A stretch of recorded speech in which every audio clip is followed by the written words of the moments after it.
দিনটা ছিল আমার ঠাকুমার ঘাট কাজের। এবারে আসি আমি এই 20 দিন ধরে কেন কোনো ভিডিও পোস্ট করতে পারিনি। তো প্রথমেই বলে রাখি সবাইকে যে নভেম্বরের 29 হঠাৎ করেই আমার ঠাকুমা মারা যান। বয়স হয়েছিল 90 প্রায় ছাড়িয়ে। অসুস্থও ছিল কিছুটা। তাছাড়াও বাড়িতে অলরেডি আমার দিদির বিয়ের কেনাকাটা সব কিছুর আয়োজন চলছিল, তারই মধ্যে এরকম ঘটনা। বাবাকে তো ন্যাড়া হতে হলোই, তার মধ্যে মা এবং জেঠিকে এরকম লাল পাড় সাদা শাড়িতে প্রথমবার দেখে কেমনই যেন একটা লাগছিল। বাট আমরা বোনেরা ঘাটে স্নান করতে পারবো না বলে জাস্ট মাথা সমেত গায়ে একটু জল ঢেলেই ছুটলাম বাড়ির দিকে।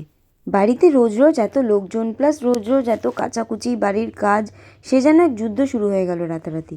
তার সাথে রোজ রোজ সেদ্ধ ভাত খাওয়ার চক্করে আমার সারা মুখে ব্রণ হয়ে সে আরেক বাজে অবস্থা। এর মধ্যে আমার আবার 9 তারিখ থেকে ওয়েডিংয়ের কাজ শুরু হয়ে গেল। তারপর আবার কলকাতার বাইরে গিয়ে কাজ, বাড়ির কাজের সময় বাড়িতে না থাকা, আগে থেকে সব কিছু অ্যারেঞ্জ করে যাওয়া, বাইরে গিয়ে ওভার দ্য ফোন সব কিছু ঠিক আছে কিনা দেখা, আরও ভীষণ চাপের।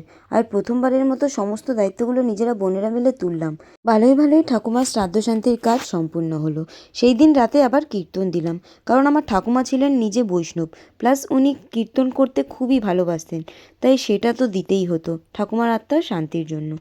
তোমরা সকলে প্রে করো ঠাকুমার আত্মা যেন শান্তি পায়।